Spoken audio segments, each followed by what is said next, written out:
So back in 2017, I made a video where I compared my favorite televised Spider-Man cartoons, and because it received the most amount of views out of all the videos on my YouTube channel, I feel like it would be a good investment of my time to revisit the topic and clarify some of my opinions. In other words, there's a demand out there for Spider-Man videos, and I want to update my stances for 2019 and beyond. But this time around, I'm not going to be focusing on pitting Ultimate Spider-Man against the Spectacular Spider-Man, but rather I'm going to compare Ultimate with the Marvel Cinematic Universe Spider-Man, because each of their stories share similar themes and similar issues.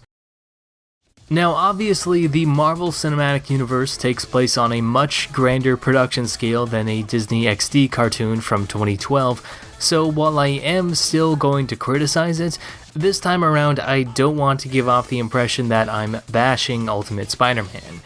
In fact, there are elements in that series that I do enjoy. It has a lot of creativity and the character interactions are really genuine, but what I do have a problem with, however, is kind of the main premise of the entire show, where Spider-Man becomes a member of S.H.I.E.L.D. and leads an entire superhero team. I think it adds way too much convenience to the narrative, and putting Peter Parker in charge of 4 completely unadjacent superheroes at the beginning of the series feels like they're propping him up on a pedestal that the character hasn't really earned. I'm okay with Peter being in charge of a Spider-related hero team, and I get that they're trying to find a way for Spider-Man to interact with the Avengers and the rest of the Marvel Universe, but to be honest, you don't need S.H.I.E.L.D. for that. You can just have them coincidentally run into each other on the street because Spider-Man lives in New York City, the most reoccurring location in Marvel history. The presence of S.H.I.E.L.D. in Ultimate Spider-Man isn't just a hindrance to the show's narrative, it's unnecessary. In a similar fashion, Peter Parker's first appearance in the Marvel Cinematic Universe also contains a lot of narrative conveniences, with chief among them being the fact that Tony Stark is responsible for creating the classic red and blue Spider-Man outfit, which makes it a product of Tony's genius rather than Peter's. But compared to S.H.I.E.L.D.'s role in the Ultimate Spider-Man cartoon, the Iron Man Jr. stuff in the MCU is actually not as much of an issue, because it is somewhat supported by how the characters have been written. Both Tony Stark and Peter Parker are motivated by their guilt over failing to prevent life-threatening situations, and Peter's debut in Captain America Civil War draws attention to the fact that he is a dumpster diver, suggesting that he cannot financially afford the materials to make the classic Spider-Man suit on his own. Also, the "with great power comes great responsibility" mantra is recontextualized as when people get hurt and you could have stopped it, then it's your fault, which is far more effective than simply repeating it verbatim.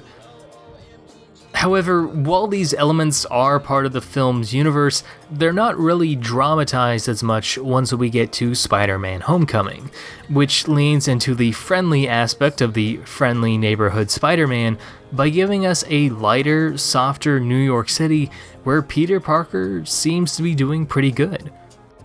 I'm okay with what the movie does with Aunt May, Ned Leeds, Michelle Jones, and Flash Thompson. If anything, I think that the stuff with Ned and the Academy feels like they're borrowing a little too much from Miles Morales, and the high school comedy elements give Homecoming a unique identity, with just enough personal life consequences to feel like a Spider-Man story. But I also think that the narrative really could have benefited from even more consequences and more pressure on Peter's shoulders throughout the movie, not just in the third act. I don't want to see him suffer, rather I want Spider-Man to have a difficult time because I think it works well for the character and so that the audience will care about him more. Which is actually what I saw in Spider-Man Far From Home. I'm not going to spoil anything major in the movie, but even though I wasn't a fan of the Edith drones or the continued lack of Uncle Ben, Spider-Man Far From Home puts their titular character through the ringer in a way that demonstrates a better understanding of the character than Spider-Man Homecoming. His constantly failing attempts to spend time with MJ gives him relatable problems, and Peter Parker finally gets to create his own iconic Spider-Man costume, which is what should have happened with the classic red and blue suit from the very beginning. Also, I know the homemade suit exists, but that one doesn't really count. It's not classic. Despite taking place in Europe instead of New York, I see it as a unique Spider-Man experience that we've never really seen before.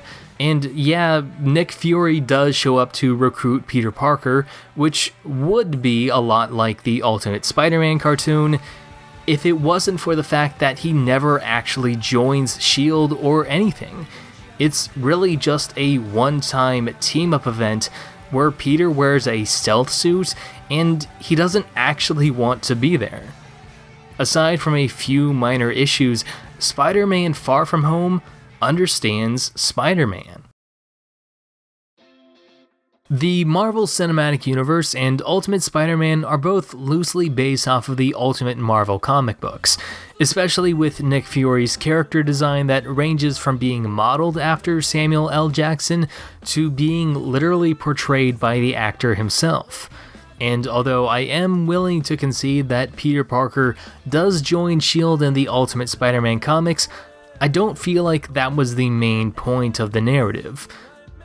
What I remember the most about reading the first volume of the Ultimate Spider-Man comic is Peter becoming Spider-Man in the modern world of the early 2000s, something that Spider-Man Homecoming captures far more effectively than the 2012 Disney cartoon, despite taking place in the 2010s.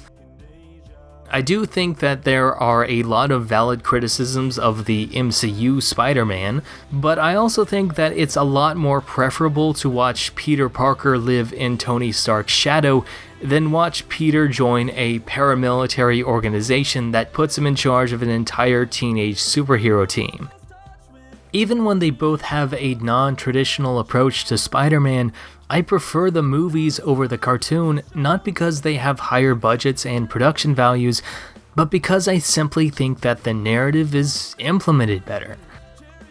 To be clear, the main point of this video isn't Ultimate Spider-Man cartoon bad, it's that giving Spider-Man too much support can make it feel like he's not his own superhero. But when that happens, it doesn't mean that the story is 100% garbage. It means that the next story should take responsibility for its mistakes and make an effort to improve in the future. Just like how Peter Parker the character often screws up, but can become a better person after he takes responsibility for himself. So whatever the next Spidey adventure is, be it a cartoon series or a Sony movie that stars Tom Holland but isn't in the MCU, as long as we keep this stuff in mind, I think that it's going to be okay. Regardless of what happens, I'm always going to have high hopes for Spider-Man.